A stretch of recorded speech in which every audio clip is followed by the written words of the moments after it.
오늘은 선택된 300용사, 선택된 300용사 이런 제목으로 하나님 말씀 나누도록 하겠습니다. 이 기드온과 300용사는 아주 유명합니다. 기드온은 사사였고 그 당시에 미디안에서 이스라엘을 약탈하러 왔었는데 기드온이 하나님의 부르심을 받았습니다. 당시 미디안 사람들이 아말렉 사람들과 동방 사람들까지 모아서 이스라엘을 침략했습니다. 이 사람들이 참 못된 사람들이었죠. 이스라엘의 곡식을 추수할 때가 되면 그때 치러 올라옵니다. 올라와서는 모든 토지소산을 약탈합니다. 그리고 양과 소나 나귀 등 가축도 닥치는 대로 모두 약탈해 갔습니다. 그런데 이스라엘은 속수무책입니다. 이 악당들의 수가 얼마나 많은지 마치 메뚜기 떼같이 들어왔다 이렇게 성경이 설명하고 있습니다. 즉 그들의 사람과 약대수가 무수했다라고 말씀합니다. 근데 이 사람들 적어도 세 가지 연합 세력과 싸워서 그들에게서 승리를 얻는 엄청난 일을 기드온이 불과 300명의 특공대와 더불어서 이룩합니다. 이들과의 전쟁에서의 승리는 엄청난 것이었습니다. 동방에서의 계속되던 침략에 대승을 거두어서 이후로는 동방에서의 공격에서 자유롭게 됩니다. 어쨌든 당시 동방의 세력을 이기는 것은 엄청난 것이었습니다. 이런 위대한 일에 부름받고 쓰임받은 기드온과 그의 300용사를 통해서 오늘 다시금 교훈을 얻게 되기를 바랍니다. 우리 1절 함께 읽어보겠습니다. 여룻바알이라는 기드온과 그를 따르는 모든 백성이 일찍이 일어나 하롯셈 곁에 진을 쳤고 미디안의 진영은 그들의 북쪽이요 모레산 앞 골짜기에 있었더라. 아멘. 자, 지금 상호간의 전쟁 준비를 하는 것입니다. 미디안은 북쪽에 있고 이스라엘은 남쪽에 진을 치고 있습니다. 2절 함께 읽어보겠습니다.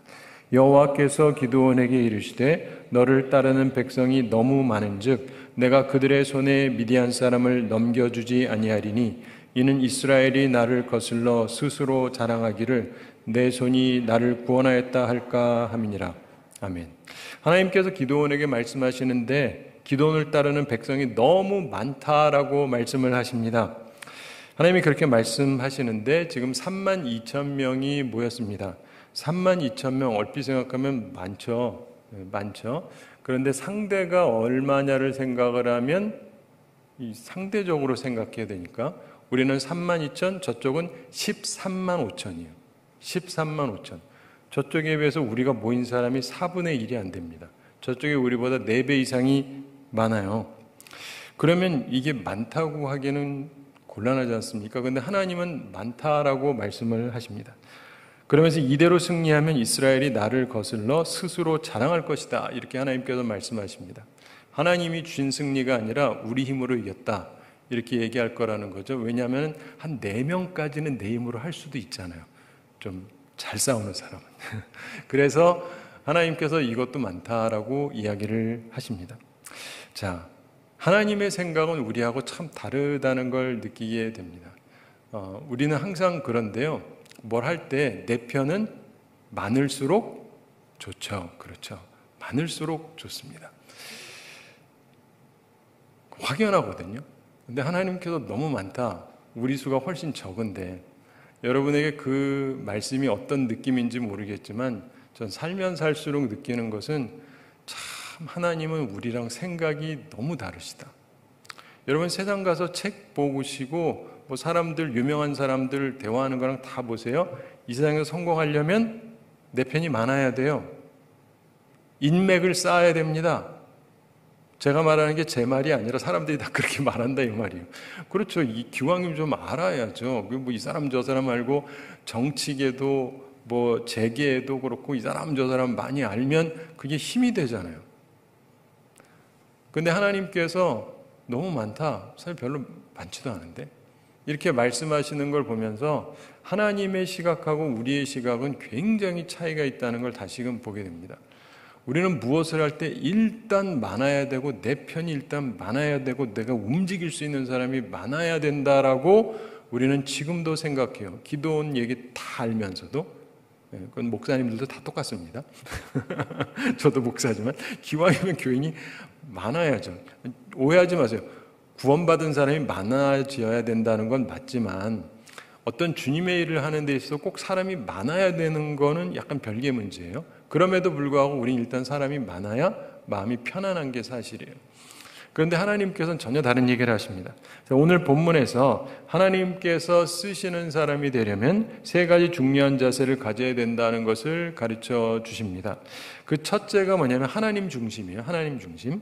하나님께서 이 전쟁을 위해서 사자들 여러 지파에 두루 보내게 하셨습니다. 그래서 사람들이 몰려왔는데 32,000명이 몰려왔습니다. 오늘날에도 교회에서 가장 중요한 것은 우선 하나님 중심이죠. 하나님 중심이라는 것의 가장 명확한 표는 모이는 겁니다. 교인의 가장 첫 의무가 출석이지 않습니까? 그래서 모든 예배에 최선을 다해서 참석한다. 바로 이것이 가장 기본입니다. 우선 모이지 않으면 아무것도 안 되지 않습니까? 하나님의 일을 하려면 우선 모여야 합니다. 하나님 중심의 자세가 있는 사람들을 하나님께서 쓰시는 건 확실합니다. 항상 모이기에 힘쓰는 우리가 되어야 할 것입니다. 지금 수요일인데 그래도 많은 분들이 오셨죠? 감사한 일입니다. 제가 예전에 미국에서 목회할 때 2002년 월드컵 때 경기가 있었습니다. 그때 열기가 대단했어요. 미국에 있는 우리 동포들도 대단했습니다. 마침 미국에서 화요일 아침에 우리나라하고 이탈리아하고 축구 경기가 있었습니다. 근데 무승부가 돼서 연장전까지 갔는데, 그런데 그 시간에 화요일 아침에 마침 우리 교회에서 예수꾼 만들기라는 성경 공부를 하고 있었어요. 제가 가르치고 있었는데 그래서 아무래도 이날은 성경 공부가 좀 어렵겠다라고 저도 생각을 했습니다. 오기는 할까? 오면은 몇이나 올까? 이렇게 생각했는데 웬걸 그래도 18명이 참석했어요. 그냥 성경 공부니까 아침에 모이는 거라 이렇게 많이 모이는 시간대가 아닌데 그런 거예요. 제가 보면서 야, 이거 성경 공부가 성공했다 이렇게 생각을 했습니다. 예수꾼다운 모습이었죠. 그리고 그때 역시 토요일에 한국하고 스페인의 경기가 있었습니다. 근데 미국에서는 새벽 2시 30분에 시작이 돼요. 그럼 그 경기를 보면 그 다음에 우리 토요일 새벽 기도가 있었는데 그 시간에 오기가 거의 불가능하죠. 그래서 텅 빌 줄 알았는데 웬걸 여전히 많은 분들이 토요일 새벽에 참여를 했어요.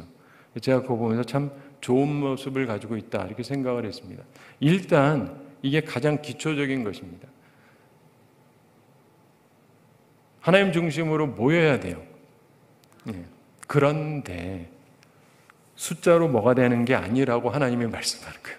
이건 기본적으로 있어야 되고 그런 자세는 필요한데 수가 많다고 꼭 뭐가 되는 건 아니라는 게 주님의 말씀이에요. 하나님께서 쓰시는 사람의 두 번째 요소가 있는데 바로 긍정적인 자세입니다. 3절 함께 읽어보겠습니다. 이제 너는 백성의 귀에 외쳐 이르기를 누구든지 두려워 떠는 자는 길라산을 떠나 돌아가라 하라 하시니 이에 돌아간 백성이 22,000명이요 남은 자가 10,000명이었더라. 아멘. 자, 지금 이 자리에 모인 것 그래도 하나님 중심적인 생각으로 모인 것이지 않습니까? 적어도 오늘 이 자리에 앉아 있다는 것은 세상이 아니라 교회를 택한 거잖아요. 그리고 하나님을 택했다라고 하는 증거입니다. 그래서 그건 좋은데 그런데 이 가운데에도 두 종류로 나눠진다는 거예요. 하나는 부정적인 사람들이고 하나는 긍정적인 사람들입니다. 하나님께서는 하나님 중심으로 모인 32,000명 군사 중에서 두 번째 자세를 가지고 다시금 분류하십니다. 하나님께서 기드온에게 3절에 말씀하신 것 누구든지 두려워서 떠는 사람, 두려운 사람이 있으면 떠나서 돌아가라 이렇게 말씀합니다. 그랬더니 22,000명이 돌아갑니다. 그리고 10,000명만 남았습니다. 사실 많은 교회에서도요 이 비율이 사실인 것 같습니다. 안 모인 사람들은 생각할 필요도 없고 모인 사람 가운데도요 3사람 중에 2사람은 부정적이에요. 그리고 한 사람만 긍정적입니다. 우린 긍정적이라는 걸 믿음이 있다라고 이야기를 하죠. 여러분은 어느 쪽에 해당이 되십니까? 오신 건 좋은데 근데 여러분은 부정적이세요? 긍정적이세요? 네, 그러니까 스스로 잘 생각해 보셔야 됩니다. 그래서 내 모습을 점검해서 한 단계 올라가야 돼요. 오지도 않는 사람은 일단 오기부터 해야 되고 나 왔으니까 됐다가 아니라 아니 온 거는 매우 잘하셨지만 그 다음 이 안에도 긍정과 부정이 있단 말이에요. 하나님의 말씀을 들을 때 긍정적으로 받는 사람이 있고 부정적인 마음으로 받는 사람이 있습니다. 자, 돌아간 사람들이 왜 전쟁을 피해서 돌아갔습니까? 두려움 때문이죠. 두려움. 무서우니까. 생각이 그들로 하여금 실패하도록 한 것입니다. 그들의 생각이 그들로 하여금 부름받지 못하게 한 것이죠. 그들의 부정적인 생각, 의심, 그것이 놀라운 일을 행할 택함 받은 자로서의 자격 미달자가 되게 하였다라고 하는 것입니다. 이들은 그 생각이 부정적인 사람들이었습니다. 의문을 품은 사람들이었습니다. 하나님께서는 보다 높은 일을 이루실 때는 부정적인 생각의 사람들을 돌려 보내십니다. 그리고 긍정적인 생각을 가진 사람들을 선택하십니다. 여러분, 예전에 저희 아버님이 목사님이셨는데 저희 아버님 때 목사님들이 참 살기가 힘들었어요. 왜냐하면 한국 사회가 못 살았거든요. 다들 어렵게 사니까 어렵게 사는 사람들이 헌금 해봤자 뭐 많이 드릴 수가 없잖아요. 드려도 목사님 잘해드리려고 해도 가진 게 많지가 않으니까. 그래서 옛날에 목회자들이 참 힘들게 지내는 분들이 많았는데, 자, 생각해보면은 그때에 비해서 현재를 보면요, 우리나라 굉장히 못 살죠? 요즘에 흰쌀밥도 못 먹고 그러세요? 쌀밥을 안 먹는 사람은 많아도 못 먹는 건 아니죠. 근데 훨씬 더 잘 살게 됐단 말이에요. 근데 우리나라에서 보면은 뭐 교인들은 또 그렇다 치고 목회자들 중에서 자기가 신학하고 목사가 되겠다고 한 사람들은 믿음이 있으니까 왔겠죠? 그렇죠? 신학교 다니고 목사가 된 거 아니겠어요? 그럼 하나님 중심으로 나온 사람이에요. 근데 그 사람들이 그러면 하나님이 나를 먹여 살리실 거다 라고 생각하는 걸 뭐라 그래? 긍정적이라고 그러죠. 믿음. 에이, 내가 알아서 해야지. 이 부정적이죠. 근데 예전에 우리 아버님 세대는요, 훨씬 상황이 나빴는데, 제가 자주 말씀드리잖아요. 우리 아버지 세대 분들은요, 믿음이 있었다니까요. 도대체 어디서 나오는 믿음인지? 완전히 그냥 하나님이 해주실 거라는 믿음을 갖고 사는 거예요. 참 내가 다시 생각해봐도 참 쉽지 않다 싶은데, 요즘 분들은요, 자기들이 알아서 안 될 거라고 생각해요. 그런 분들이 굉장히 많습니다. 근데 자기가 안 될 거라고 생각하는데야 뭐 어쩌겠어요? 목회자를 얘기해서 죄송하지만 사실 제가 보기엔 그런 요소가 없지 않아 있어요. 그들이 본래 믿음이 없는 사람도 아니고 하나님을 사랑하지 않는 사람도 아니고 하나님 중심으로 생각하는 사람이기는 한데, 근데 하나님이 나를 책임질 거다? 이게 믿기느냐? 안 믿기느냐? 그건 내 마음이잖아요. 근데 어떤 사람은 긍정적이란 말이에요. 하나님이 나를 책임지실 것이다. 어떤 사람은 하나님이 나를 책임 안 지실 것이다. 그러니까 내가 알아서 챙겨야 된다. 이게 오늘날 한국교회가 계속 싸우는 얘기 중에 하나예요. 난 이걸 가지고 싸운다는 게 참 슬퍼요. 왜 이런 거 가지고 싸워야 되지? 근데 이게 우리의 현실이에요. 근데 이 부분도 잘 생각해 보셔야 돼요. 여러분도 마찬가지인데 목회자가 그 정도면 교우들도 영향을 받습니다. 그렇죠? 목사님이 그래도 믿음을 가지고 막 해줘도 믿음이 생길까 말까 하는데 나도 쭈그러들어가지고 안 될 것 같은데 이러면 교우들이 힘이 나겠어요? 근데 현재 우리나라가 그러다 보니까 상황이 그리 나쁜 건 아닌데 모두가 다 쭈그러들어 있어요. 굉장히 부정적이에요. 저는 어렸을 때요, 이렇게 보면은 옛날에 국민학교라고 그랬어요. 국민학교 못 다녔던 분들 여기 많이 있었어요. 대학을 감히 누가 들어가면 이랬는데 지금은 옛날에 비해서 시대가 많이 좋아졌거든요. 조건도 많이 좋아졌고, 근데 사람들의 문제가 뭔지 아세요? 부정적이에요. 결혼해가지고 먹고 살겠나? 애 키울 수 있겠나? 뭐 옛날에는 뭐 교육을 받아서 했나요? 뭐 가진 게 많아서 그랬나요? 근데 사람들 그런 거에 대해서 별로 걱정을 안 했어요. 긍정적이었습니다. 뭐 지 먹을 거 지가 갖고 태어나겠지부터 시작해서 하나님이 책임지시겠지부터 해서 아주 이렇게 믿음의 사람들이 많은데 요즘은 알아서 혼자 다 걱정을 해요. 그러니까 뭐 안 되는 게 너무 정상이죠. 근데 여러분은 어떠세요? 근데 이 부분이 되게 중요합니다. 왜냐하면 우리나라가 점점 교육을 많이 받고 있기 때문에 저도 교육을 좀 받은 사람 중에 하나인데 교육을 많이 받을수록 부정적으로 돼요. 그러니까 이걸 염두에 두셔야 돼요. 그래서 제가 교우들 중에서 특별히 공부 많이 한 사람, 좋은 학교 나오고 박사고 이런 사람들을 보면 꼭 얘기해 줘요. 긍정적으로 사시라고. 왜냐면요, 공부하고 올라간 사람들은요, 부정적으로 생각하는 게 몸에 배요. 그게 서구 학문의 특성이에요. 진짜 뭐가 문제 있는지를 자꾸 찾아내야 돼요. 비판을 해야 돼요. 근데 그게 몸에 배버린 거예요. 그러다 보니까 어떠한 상황도 부정적으로 보는 게 습관이 돼 있어요. 그러니까 여러분들도 아닌 것 같아도 그게 몸에 배 있다고 생각하시면 돼요. 일단 초등학교를 졸업했다. 옛날에는 그것도 대단한 거예요. 뭐 중학교도 뭐 의무교육을 할 거냐 말 거냐 막 이런 말도 했던 때가 있거든요. 근데 내가 어느 정도 공부를 했다, 막 고등학교까지 다니셨다. 그러면 내가 부정적일 확률이 꽤 높다고 생각하셔야 되고, 대학물까지 먹었다. 그러면 굉장히 조심해야 돼요. 그 이상을 공부했다? 그럼 진짜 더 조심해야 돼요. 공부 많이 한다고 좋은 게 아니에요. 오해하지 마세요. 그렇다고 다 학교 다니지 말라는 건 아니니까. 그런데 그것이 가져다 주는 뭐 대학교 졸업장 뭐 이런 것들이 소위 말하는 자격증이 되기 때문에 사회생활에서 필요해요. 왜냐면 그래도 이거 있다라고 하니까. 그래서 뭐 대학도 하고 석사도 하고 박사도 하고 증을 갖고 있으면 좀 더 도움이 되긴 하는데, 그건 어느 자리를 차지할 때 얘기고, 그 다음에 자리를 차지한 다음에 일을 못해요. 왜냐면 내 생각이 부정적이니까.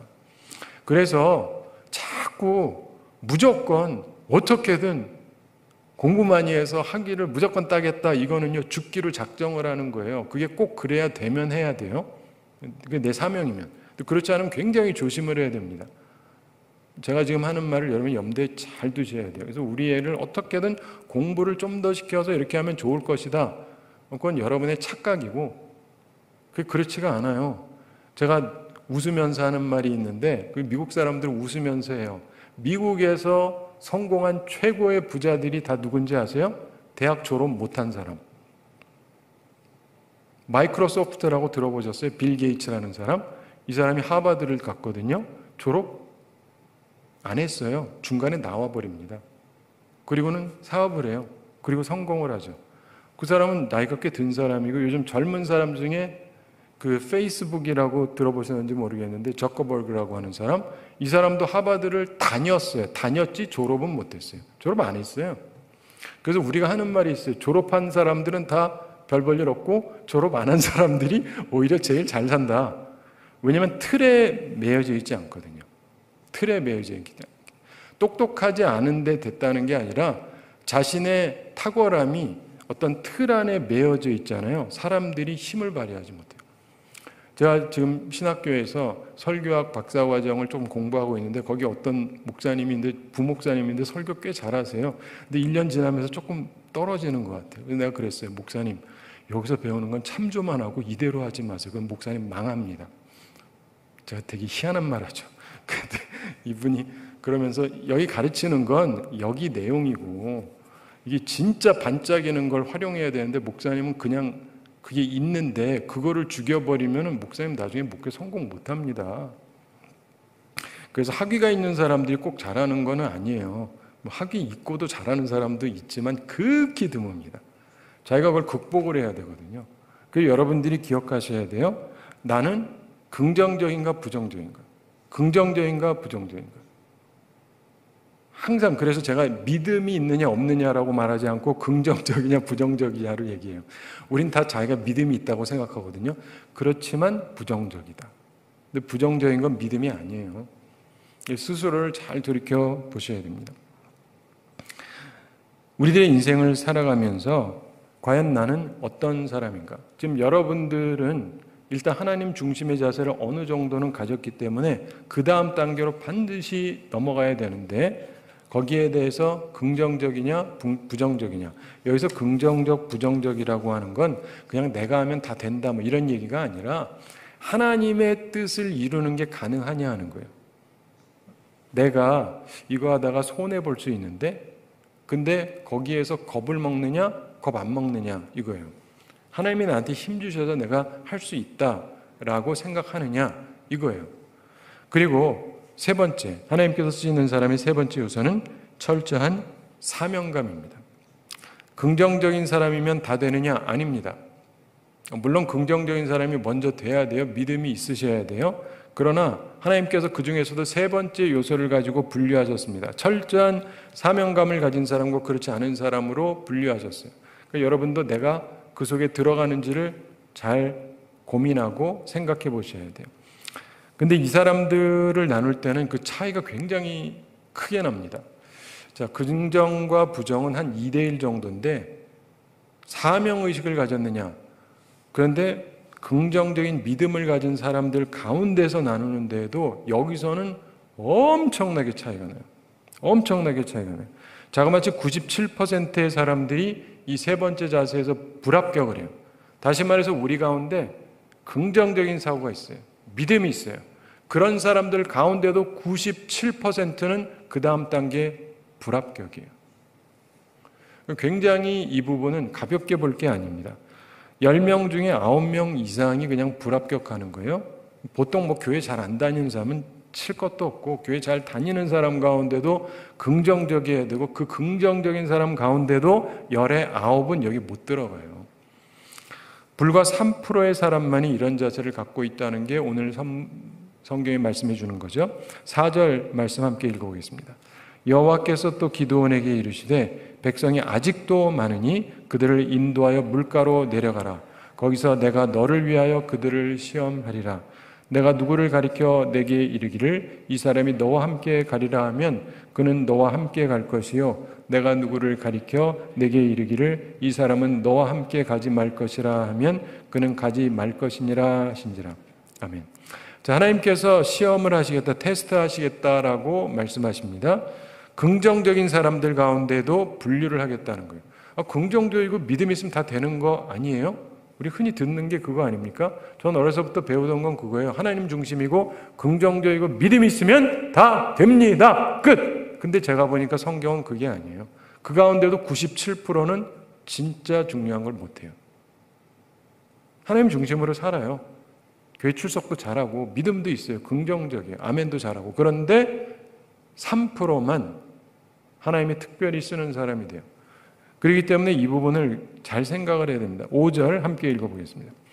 이에 백성을 인도하여 물가에 내려가매 여호와께서 기드온에게 이르시되 누구든지 개가 핥는 것과 같이 혀로 물을 핥는 자들을 너는 따로 세우고 또 누구든지 무릎을 꿇고 마시는 자들도 그와 같이 하라 하시더니 아멘. 하나님께서 사람들로 하여금 물가에서 물을 마시게 하십니다.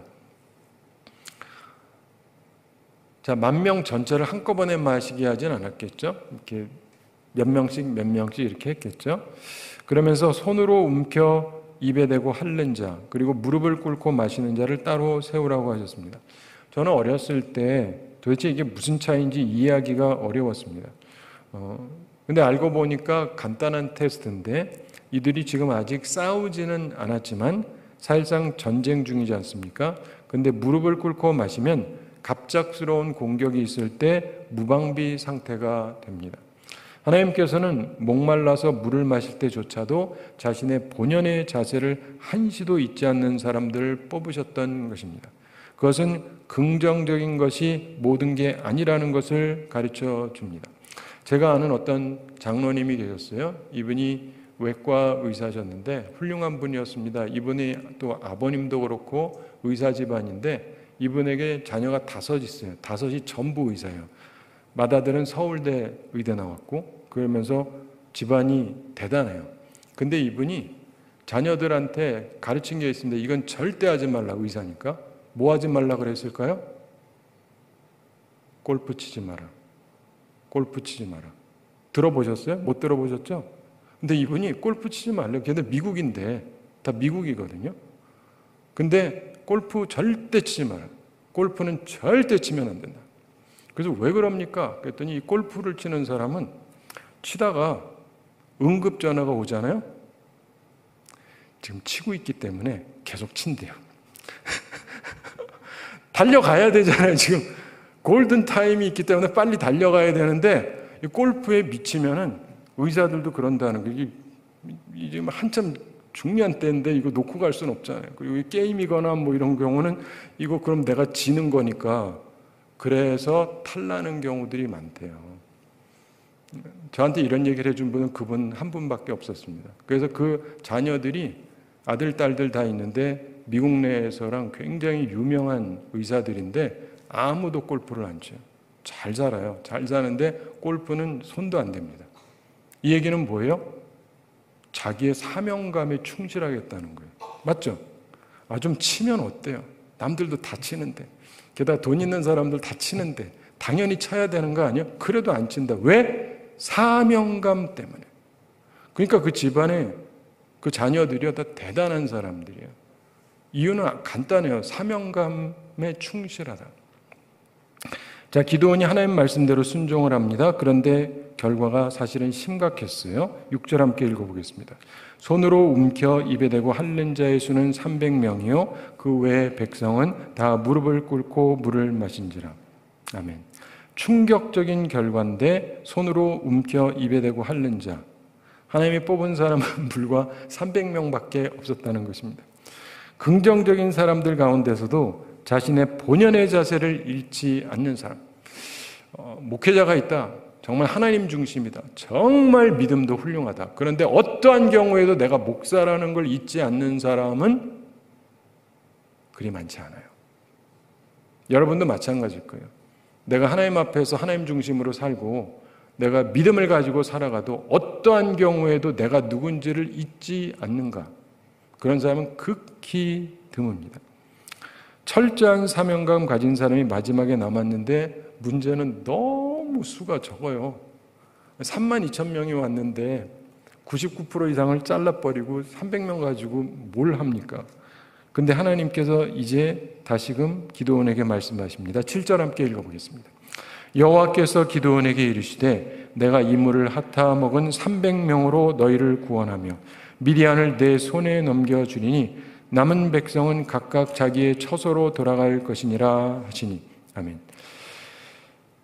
자, 저도 항상 사명을 잊지 않으려고 노력을 하는데 한순간도 내가 누군지를 잊지 않으려고 노력을 하는데 내 사명을 단 한순간도 잊지 않는다. 이 결코 쉬운 일이 아닙니다. 근데 어쨌든 하나님께서 그런 사람을 하나님의 특별한 일에 사용하신다는 거예요.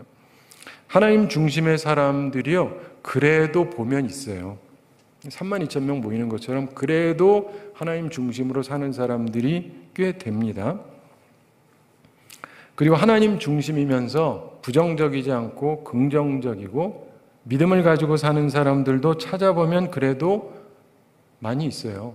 소위 믿음 좋은 분들도 상당히 교회에 있습니다. 여기저기 많이 있어요. 그러나 자신에게 맡겨진 일은 철저하게 해내는 사람, 단 한순간도 자기의 사명을 잊지 않는 사람, 이런 사람은 그리 흔하지 않습니다. 그런데 이런 사람을 하나님께서 특별하게 보시고 크게 사용하신다는 것입니다. 사실 많은 사람들이 맡겨진 일을 하다가 좀 피곤하고 좀 어려우면 자기 본연의 자세를 잃습니다. 그리고는 흐트러져요. 그러나 하나님께 크게 쓰임 받으려면 항상 준비가 되어 있어야 돼요. 항상 준비가 되어 있어야 돼요. 예전 목사님들은 목회자들에게 목사는 3가지 준비가 되어 있어야 된다. 첫째가 설교 준비. 언제라도 하세요. 그럼 해야 돼요. 요즘 젊은 분들은 설교하세요. 그럼 막 미리 얘기해 주셔야지. 저한테는 아무도 안 그래요. 전 미리 얘기해 주거든요. 무슨 말인지 알죠? 근데 그냥 하라고 그러면 해야 된다. 준비가 돼 있어야 된다. 목사는 설교할 준비가 항상 돼 있어야 된다. 두 번째, 떠날 준비가 돼 있어야 된다. 바르게 말하고 그럼 나갈 수 있는 자세를 갖고 있어야 된다. 난 어디 갈 수가 없는데 나 어떻게든 여기서 비비고 있어야 되는데 이게 아니고, 세 번째, 죽을 각오가 돼 있어야 된다. 순교에 가고 필요하다면 죽을 각오가 돼 있어야 된다. 그랬는데 이 세 번째는 뭐 쉽지 않고 두 번째도 어렵고 첫 번째도 안 되면은 자기의 사명이 뭔지를 잊고 있는 거잖아요. 근데 그런 면에 있어서 여러분도 잘 생각해 보세요. 나는 하나님 앞에서 어떤가? 그러면서 우리가 흐트러지지 않으려고 그리고 내 일을 할 수 있는 걸로 준비가 돼 있어요. 여러분, 집사님들이 하는 게 뭡니까? 봉사잖아요. 봉사하라고 뽑은 거잖아요. 근데 어떤 분들은 왜 나만 시켜? 이러는 분이 있어요. 아니, 일하라고 시켰는데 왜 집사 나만 시키냐? 그거 하라고 있는 건데. 무슨 말인지 아시죠? 역할이나 이런 부분에 있어서도 보면 자기의 사명이 뭔지를 모르는 분들이 있어요. 권사님들은 어려운 사람들 찾아가서 위로하라고 있는 거거든요. 그게 뭐 내가 할 일이냐, 목사님이 할 일이지. 그럼 권사님은 왜 하세요? 무슨 말인지 알죠? 이 우리가 인생에서 보면 이런저런 부분에서 자기의 사명이 있다면, 장로는 왜 있습니까? 목사 협력하라고 있는 거잖아요. 근데 협력을 하지 않는다면 그 역할을 하는 게 아니죠. 근데 그런 것처럼 자기 사명, 그래서 준비가 딱 돼 있어야 돼요. 옛날에는요, 좀 훈련된 장로님들 같은 경우는 교회에서 뭘 하자. 근데 이게 돈이 들어서 못 한다 그러면 어떻게 했는지 아세요? 뒤로 찾아와요. 목사님, 이걸로 쓰세요. 그리고 드려요. 제가 이런 얘기를 우리 아버지 세대는 들었어요. 저희 세대에는 귀를 씻고 들어도 없어요. 무슨 말인지 아세요? 준비가 돼 있어야 돼요. 협력할 준비가. 협력할 준비가 안 돼 있으면 안 되지 않습니까? 그리고 할 수 있는 것도 협력을 안 하면 무슨 일이 되겠어요? 그렇죠? 근데 우리들이 각자에게 자기 역할이 있어요. 자기의 역할이 있는데 하여간 나는 준비된 사람인가? 내 역할을 하기에. 우리 모두 하나님 앞에서 준비된 사람들이 되기를 바랍니다. 자, 이제 8절 함께 읽어보겠습니다. 이에 백성이 양식과 나팔을 손에 든지라. 기드온이 이스라엘 모든 백성을 각각 그의 장막으로 돌려보내고 그 300명은 머물게 하니라. 미디안 진영은 그 아래 골짜기 가운데 있었더라. 아멘. 자, 이 말씀을 보면서 제가 특이하게 생각하는 게 있습니다. 돌아가세요. 그랬을 때 불만을 표시하는 사람이 한 명도 없었다는 것입니다. 이게 무슨 뜻이에요? 물론 순종하는 마음으로 그랬을 수도 있지만 아마도 이들은 이렇게 부름받지 못한 것을 기쁘게 여겼을지도 모릅니다. 사실 그런 사람들이 많습니다. 부름받지 못한 것을 오히려 기쁘게 여기는 사람들, 부름받지 못해서 참 다행이라고 생각하는 사람들 참 많습니다. 부름받은 사람을 보면서 측은히 여겨요. 참 불쌍한 사람들이다 이렇게 생각합니다. 저 사람들은 이제 죽었다 이렇게 생각하겠죠. 그러나 우리는 그런 착각을 하면 안 됩니다. 하나님의 부르심을 받는다는 것은 이 세상 그 무엇과도 비교할 수 없는 귀한 일입니다. 왜냐하면 위대하신 하나님께서 그 위대함으로 함께 하실 것이기 때문에 그런 것입니다. 바라기는 위대하신 하나님의 위대한 부르심을 받는 우리 모두가 되기를 바랍니다. 자, 이 말씀을 맺기 전에 좀 생각할 게 있습니다. 하나님에 대해서 다시금 생각해 보는데 하나님께서 테스트하신 하나님이라는 걸 배우게 됩니다. 자, 하나님께서 아브라함도 테스트하시잖아요. 이삭을 바치느냐. 근데 오늘 이 말씀에서 보면 하나님께서 특별한 일을 위해서 시험하시는 때가 있어요. 테스트하시는 때, 유혹한다는 말이 아니고 야고보서에서 보면 하나님이 시험하지 않는다 이 말하는데 유혹하지 않는다 이런 뜻이고 하나님께서는 우리를 넘어지게 하려고 유혹하는 분은 물론 아닙니다. 그러나 우리가 하나님의 일에 적절한 사람인지를 알기 위해서 테스트를 하십니다. 그런데 하나님께서 왜 시험하시느냐? 테스트하시는데 네 가지 이유가 있다고 볼 수가 있습니다. 우선 하나님 중심이 아닌 사람을 골라내는 거예요. 알곡과 가라지를 골라내는 것처럼 하나님의 뜻에 맞는 자와 그렇지 않은 자를 골라내는 것입니다. 그래서 세상 중심으로 사는 사람들, 자기 중심으로 사는 사람들을 하나님이 배제하시는 게 1번입니다. 두 번째, 불신하는 사람, 의심을 품고 나오는 사람들을 하나님께서 저지시키려고 하시는 것입니다. 여러분, 전쟁하는데 두려움이 너무 많은 사람들은요, 자기만 잘 싸우지 못하는 것이 아니라 주변 사람마저도 사기가 꺾이게 만듭니다. 그래서 부정적인 생각을 가진 사람들을 하나님께서 배제하세요. 예수님께서도 제자들이 있을 때 처음에 많이 몰려오는데 서서히 줄여나가십니다. 서서히 줄여가세요. 불신하는 자들을 배제하시는 거죠. 세 번째, 무책임한 자를 배제하는 것입니다. 시험을 통해, 이 테스트를 통해서 무책임한 사람들을 빼버리시는 겁니다. 긍정적인 생각 가진 사람들 가운데 단순히 긍정적인 생각만 있을 뿐 무책임한 사람들도 생각보다 꽤 많습니다. 그저 잘 될 거다 이렇게 막연히 생각을 하지만 일이 잘 되기 위해서는 아무런 노력도 하지 않는 사람들이 있습니다. 이처럼 긍정적일 뿐 무책임할 수 있는 가능성을 하나님께서 배제하시는 것입니다. 참으로 하나님 중심의 자세, 긍정적인 자세, 이걸 갖되 철저한 사명감을 가진 자들을 통해서 하나님께서 큰 일을 이루시는 것입니다. 그런데 이렇게 하심으로 하나님 사업의 효과를 보장하는 것입니다. 하나님 앞에서 헌신된 사람들이기 때문에 그런 것입니다. 여러분, 좋은 설교를 하려면 계속 연구하고 묵상하고 기도하지 않으면 좋은 설교 계속 할 수 없어요. 어떤 사람들 설교 잘하면 말을 잘하나 보다. 말 잘해가지고 하는 게 아니고 준비하지 않으면 안 돼요. 근데 우리들의 삶 속에 있어서 내게 주어진 사명이 그거니까 이거를 위해서 준비를 하느냐. 저는 이제 새벽 기도 준비할 때도 보통 많은 분들이 새벽에 일어나서 준비하는 분들도 꽤 있는데 저는 자기 전에 준비를 끝내놓습니다. 웬만하면 거의 숨 넘어가기 직전까지 아니면 그래서 꼭 끝내놓고서야 잡니다. 그러지 않고 내일 일어나서 좀 일찍 일어나서 해야지. 근데 마침 피곤한 데다가 늦게 일어나는 순간 준비가 안 돼요. 근데 이게 쌓이다 보면요 흐트러져요. 어떻게든 끝을 내려고 노력을 합니다. 자, 여러분도 삶 속에서요 하나님 앞에서 철저한 사명감을 가지고 사셔야 돼요. 내 부분에 대해서 내가 최선을 다한다. 이게 있어야 돼. 네 번째로 특별히 구원은 사람에게 달린 것이 아니라 하나님에게 달린 것이라는 것을 하나님께서 보이시려고 하는 거예요. 하나님께서 2절에서 백성이 너무 많다고 하셨잖아요. 그 상태에서 전쟁에 이기면 이스라엘이 내 손이 나를 구원하였다. 그러면서 스스로 잘난 척할 거라고 걱정을 하셨습니다. 10,000명이 남았을 때도 4절에서 백성이 아직도 많다라고 말씀을 하십니다. 그리고 7절에서 이 300명으로 너희를 구원하며 미디안 사람을 내 손에 붙이리니 이렇게 말씀합니다. 저는 이 기드온과 300용사들이 참으로 대단한 사람들이라고 생각을 합니다.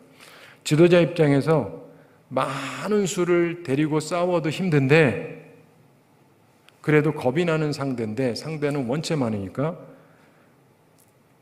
상대는 13만 5천인데 우리는 3만 2천 명 모였는데 그중에 3만 1,700명을 돌려보내고 겨우 300명 가지고 싸우라고 하나님께서 명령하십니다. 이건 정말 죄송한데 황당한 명령이에요. 근데 그 말씀을 순종해요. 제가 생각해 봅니다. 나는 이럴 수 있을까? 과연 이렇게 할 수 있는 목사가 있을까? 내가 주의 일을 하겠습니다.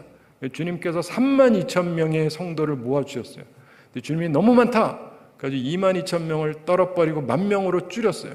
근데 하나님께서 그것도 너무 많다. 9,700명을 내보내고 300명만 데리고 목회할 사람?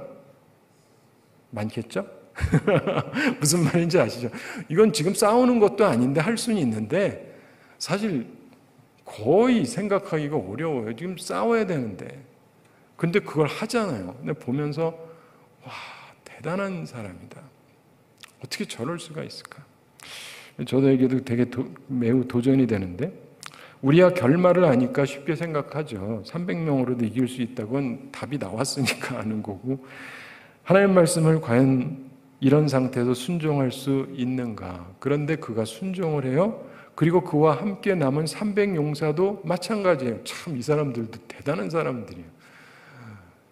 그런 지도자를 믿고 또 남아가지고 싸우겠다고 300명이 13만 5천 명을 무슨 수로 싸워서 이깁니까? 이들이 3만 2천 명 중에 3만 1,700명이 떠나는 걸 봤어요. 근데 전혀 흔들리질 않습니다. 여러분 우리 교회가 3만 교회인데 3만 2천 명 교회인데 3만 1,700명이 다 떠나고 300명만 남았다. 여러분 괜찮으시겠어요? 이게 괜찮지가 않죠. 그런다고 솔직히 죽는 것도 아닌데 그런데도 사실 너무 했잖아요. 너무 했는데 하여간 이들이 보면 흔들림이 없어요. 바로 이런 사람이 선택됐다는 거예요. 환경에 의해 흔들리지 않는 사람. 내 옆에 얼마나 많은 수가 있느냐에 조금도 개의치 않는 사람. 하나님이 뜻하신다면 그대로 전진할 수 있는 사람, 이 사람들이 하나님이 선택한 최정의 군인들이 되는 거예요. 하나님의 싸움을 위해서. 이후에 다윗의 절친이었던 요나단이 했던 말 있죠. 여호와의 구원은 사람의 많고 적음에 달리지 아니하였느니라. 그도 이걸 보고 그런 고백을 했던 거예요. 그리고 싸워서 이기죠. 이 말처럼 이 사람들은 하나님을 철저하게 신뢰했습니다. 정말 대단한 지도자와 대단한 용사들이었습니다. 이들이 이겼던 이유는 세상 말로 하면 딱 하나인데 심리전이에요. 심리전. 사람의 마음을 이용해서 뒤집은 거예요. 세계 역사상 최초의 최대 전략입니다. 그런데 말씀을 맺으면서 우리가 생각할 게 있습니다. 그런 지혜가 어디서 난 거죠? 하나님으로부터. 내 머리에서는 안 나옵니다. 사람 머리에서는 그런 머리가 안 나와요. 여러분 삼국지나 이런 거 보셨으면 거기도 심리전 얘기 나오고 그러는데 굉장히 재밌거든요. 이거하고 비교하면은요 아무것도 아니에요. 사람이 아무리 머리를 써도 하나님의 지혜를 당할 수가 없습니다. 근데 하나님께서 그 지혜를 아무에게나 주지 아니시고 또 중요한 게 있어요. 줘도 소용이 없어요. 왜냐면 어차피 안 들을 테니까. 안 들을 테니까. 그래서 줘도 소용이 없어요. 이해가 되세요?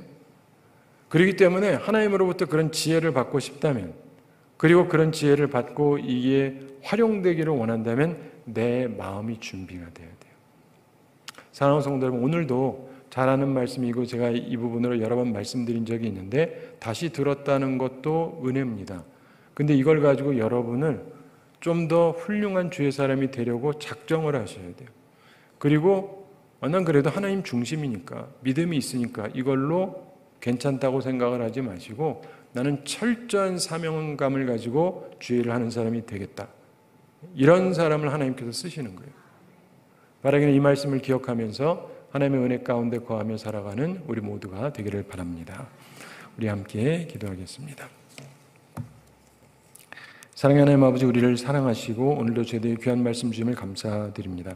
주의 말씀을 기억하면서 하나님께서 선택하신 300용사, 그들의 자질에 대해서 다시금 듣게 해주심을 감사합니다.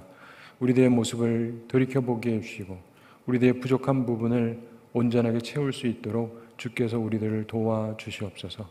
수많은 사람들이 하나님 중심적으로 잘 살지를 못하고 하나님 중심으로 살지를 못할 뿐더러 주님을 위해 시간도 잘 내기를 어려워합니다. 그러나 주님 앞에 시간을 내는 사람 가운데에도 참으로 긍정적인 사람보다 부정적인 사람들이 더 많다는 것을 보게 해주셨는데 우리 가운데 부정적인 사람들이 최소한으로 줄어들고 긍정적인 믿음의 사람들이 다 되게 하여 주시옵소서. 또한 긍정적인 믿음의 사람들 가운데도 철저한 사명을 가진 사람은 열에 하나도 안 된다는 걸 기억하면서 내 모습이 과연 어떤가를 생각해 보게 하여 주시옵소서.